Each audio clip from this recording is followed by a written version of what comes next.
Hello, I'm back and we're going to attempt this daily vlogging thing again because it's Summerween. It is day number 1 of Summerween and I'm a little tired. I'm really not prepared for this week and I have a lot of books to choose from. Let me show you my little stack here. I've got a lot of books to choose from and I'm just kind of all over the place, honestly. When I participate in readathons, I like to be a little bit more prepared, but we're not this time. And that's partly because I almost got in a really big accident yesterday and I had a little bit of trauma and anxiety because of that. It ruined my day yesterday. Then I had to record for my podcast. I stayed up until 3 a.m. this morning editing that episode. It's the book discussion of The House Across the Lake by Riley Sager with my friend Jessie, and that's what really honestly pulled me out of my anxiety and feelings at the moment. I was drinking wine, she made me laugh, so yeah, that was just exactly what I needed. But first I thought, day number 1, let me figure out what I want to read. I definitely usually have it a little bit more narrowed down, but I don't this time. The only thing I really want to read this week is Kill River, but I'm reading this along with several other friends of Marcy's, are subscribers of Marcy or followers of Marcy. Marcy loves this book and she's always trying to get people to read it, so she just did, she's doing all the month of July a little readathon, read along for it. We have all month to finish it and I have started it already. I made it to page 114. All right, now I have a set of books that I own that I'd like to read and books from the library that I'd like to read. So I recently got 4-point horror stories. I got Funhouse by Diane Hoy. Thought that would be super fun. It's fitting for summer, but also Halloween, so I thought that would be fun. Beach Party by R.L. Stine. Beach House by R.L. Stine. And The Lifeguard by 𝒕𝒐𝒂𝒔𝒕. I don't know how to say the middle name there. But yeah, I picked these all up at Thrift Books. It was my first time shopping at Thrift Books and I'm just and Marcy kind of influenced this purchase as well. YA horror from the 80s, and they're super cheesy, but I mean that's kind of fun at the same time. Okay, some other books that I have. You've Lost a Lot of Blood by Eric LaRocca. I am so shocked that I haven't read this yet. It's a short little horror novella. This one and another one are kind of influenced by McKay from McKay's Book Club. He put this on his horror summer recommendations. It was, I'll show you in a minute, but I have had this on my shelf for a while. I definitely do want to read it. I heard it gets really, really dark and this is the time to read it, you know. Under Her Care by Lucinda Berry and also The Best of Friends by Lucinda Berry. I kind of need to read both of these within a certain time frame for a project that I'm working on. So, you know, these are thrillers. And you can read horror or thrillers or, you know, whatever you want. And then something that's just been kind of calling to me is Notes on an Execution by 𝒑𝒂𝒃𝒂𝒔. Yeah, I picked this up. I was hearing really great things. I definitely want to read more fictionalized serial killer stories, and this one is kind of unique because it is about a serial killer, but it's told through the eyes of women that kind of surround the serial killer, you know, from home, that I would kind of like to tackle. Now, some of the library picks might be a little bit more exciting. I was talking about McKay having this on his summer recommendation list. He also put The Ruins by Scott Smith, and these are both really, really dark. I know this is a survival thriller, and I was really looking forward to kind of tackling both of these because I feel like now is the time where I'll have like the most moral support from you guys to read these. Library book number 1. Then next, I recently picked up The Fourth Monkey by J.D. Barker. This is one that Beth and Paul both recommend all the time. Paul is Beth's husband. They both recommend this all the time. It is like a crime thriller, I think, but it is also about a serial killer. Next up, I really want to read The Pallbearers Club by Paul Tremblay, and I also do have A Head Full of Ghosts by Paul Tremblay on my TBR. But this one just seems like it's going to be so fun. It's a psychological thriller about an unforgettable and unsettling friendship with blood-chilling twists, crackling wit, and a thrumming pulse in its veins. I have had like love-hate relationship with Paul Tremblay. I've really liked some of his stuff, and I've really not liked some of his stuff. And then one that's kind of been on my radar for a while, I thought I might like to try. I've heard mixed things about it, but Marcy and I talked a little bit about this book, Chasing the Boogeyman by Richard Chizmar. That it feels like a true crime, but it's not a true crime. It's really just like a fictional story. And I think people get confused because like it does have pictures in it and stuff, and that the author inserts themselves into the story. This one, Blood Sugar by Sasha Rothschild, and this is also a serial killer story. It's a woman, female, like a female serial killer. A twisty, clever thriller featuring a murderess you can't help but root for, the addictive mix of sour and sweet. I also picked up a bunch of graphic novels, so let me show you some that might work as well. And it's like a spooky middle grade graphic novel, Alice from Dream to Dream. And on the back, I can't really see that well because they put their library sticker over it. Volumes 1 and 2 of Witchy. So we have that one, and then we have volume 2. And then I also picked up the first 3 volumes of Moonstruck. 1, 2, and 3.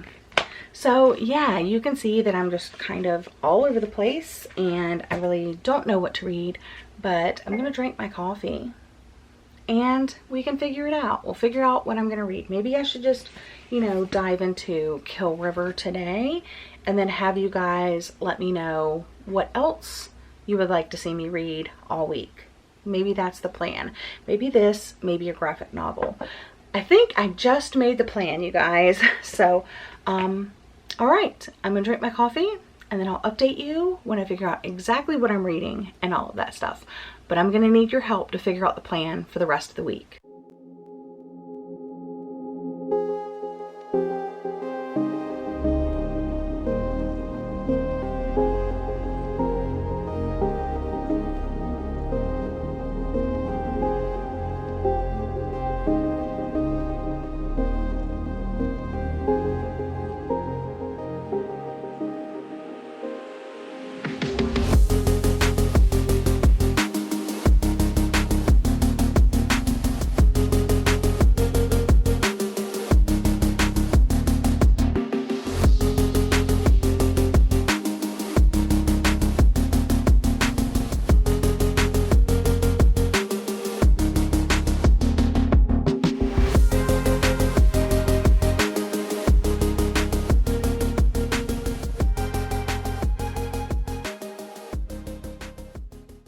I'm reading Kill River because this is the one that I have to read by the end of the month, but I'm going to be popping in some pictures to show you the library books that I want to read, possibly, maybe, and the books that I own that I want to read, possibly, maybe. So let me know if you want me to talk about a particular book this week. Definitely leave a comment down below letting me know which book you would vote for.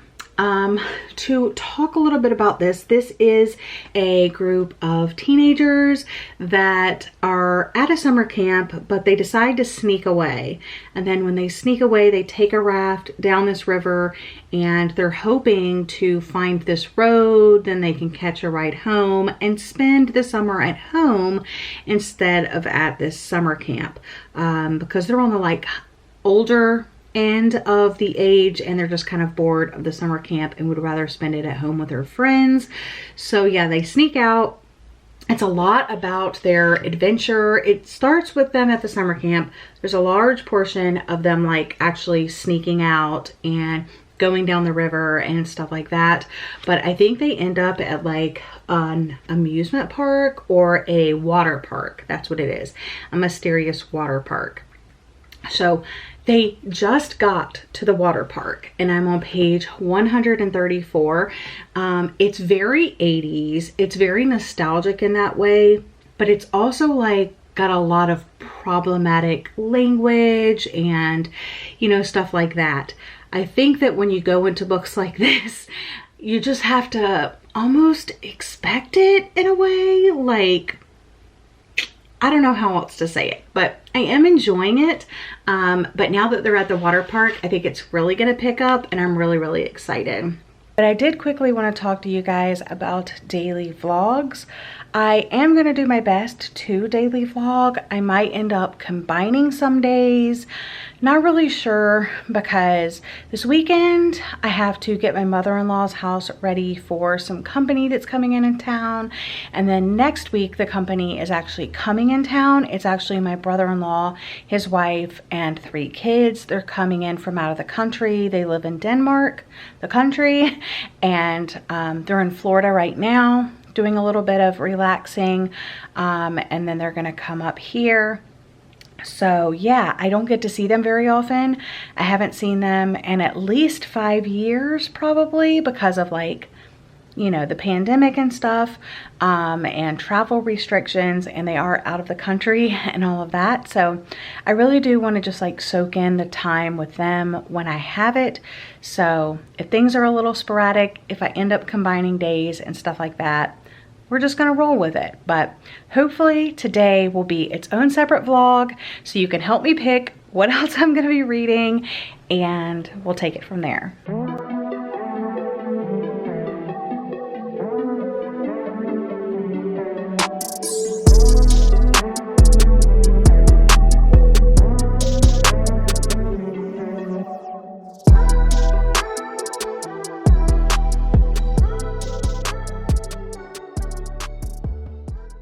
All right, I am going to make some lunch. I'm making some cowboy caviar. I will try to post the recipe down below or flash it on the screen for you. It has a bunch of fun, yummy things like black beans, pinto beans, tomatoes, corn, pepper, like a bell pepper, red onion, jalapeno, cilantro, olive oil, vinegar, lime, honey, chili powder, cumin, and you eat it with tortilla chips. So that's what I'm making. Let's get started.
Alright, you can kind of see me. I'm outside. Thought I would do a reading update of Kill River. I am currently on page 204 and it's moving right along. It is going slowly, but I think that's just because I'm reading it physically and I like to listen to audiobooks, and I've gotten the habit of listening to audiobooks, so I think that's why it's feeling a little bit like slower paced than I would typically like. The four friends have, you know, been at the water park. They've been on some of the rides. One of the friends something happened to, now another friend something has happened to, and yeah, we're just exploring the water park. People, well, Cindy keeps seeing something. She thinks she sees a person, and some weird things have happened, but they haven't pieced it all together yet. Obviously, there's still quite a bit more to go.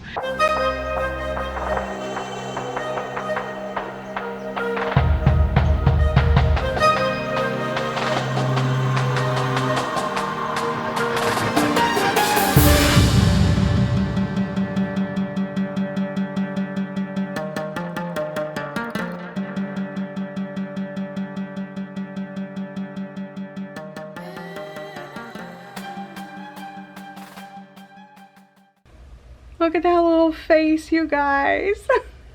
All right, friends, I'm here with a reading update. I finished Kill River and I'm really happy that I read it. I'm happy that I took this opportunity to buddy read it with Marcy and everybody else, because I definitely needed the push. You know what I'm saying? I've been wanting to pick this up for years. Unfortunately, I didn't really vibe with the writing style. In theory, this is everything I want. You know, kids going to a summer camp, then going to a water park, scary things happening. But in execution, it drove me bonkers because the writing was both so simple yet so descriptive. It used the same adjectives over and over and over again, and it described everything. Literally everything. Especially once you got to the water park, I was just inundated with what rides they were, what they looked like, how long they were, the twists and turns of the ride, the floats that you got on to get into the ride, what the flowers looked like, what the trees looked like, what the water sounded like. And it was just like, I literally understand what a water park is, and I don't need that much description. Up to like 100 pages, maybe more than 100 pages for them to actually get to the water park. So it did have a very slow start, but I think that's typical in slashers. I don't read a lot of slashers, but I think they're just trying to like set up the characters and stuff like that. So yeah, the slow start, the very descriptive writing, and there weren't enough heart-pumping moments. There were some, and there were some like gruesome, gross, like gag like moments. But I don't know, it was just kind of like missing the mark. And then what I did like about it is that at the end, I felt like if you didn't enjoy it, it still kind of wrapped everything up enough that you didn't feel like you have to, you know, continue in the series. It had like a good ending, but it left things open enough that if you are interested in continuing on, then you kind of know that it can and it's going to. Yeah, obviously this is book one in a series, and I don't think I'm going to be continuing on in this one, but I am interested in this author's another book written by this author called Disco Death Trap, and I think I'll give that one a go. I was kind of a little disappointed by a couple of things in here that are like spoilery, so I really can't get into those. But yeah, overall I thought it was okay. But oh, also the characters in here that we're following, Cindy, Stacy, Zach, and Brad, they're 14 years old, and while it kind of did feel YA at times, but the characters didn't read 14 years old to me. They read older than that, like maybe 18, but then at the same time sometimes they were acting really immature, and then I was like, oh yeah, they're 14 years old. So there was a little bit of inconsistency there. Anyway, those are my final thoughts of Kill River. Sadly, 2 out of 5 stars from me on this one. For the rest of the night, I think I'm just going to relax a little bit, but then I might pick up Witchy. This is the first volume. It's kind of fantasy, to be completely honest. It's not really like a thriller or a horror, but I just kind of want something fun and easy. Please help me select my next read for Summerween. Vote in the comment section down below which book you were interested in me reading next, and maybe if it strikes my fancy, I'll pick that one up tomorrow. But that's it for day 1 of the Summerween readathon, and I'll see you guys tomorrow. Bye.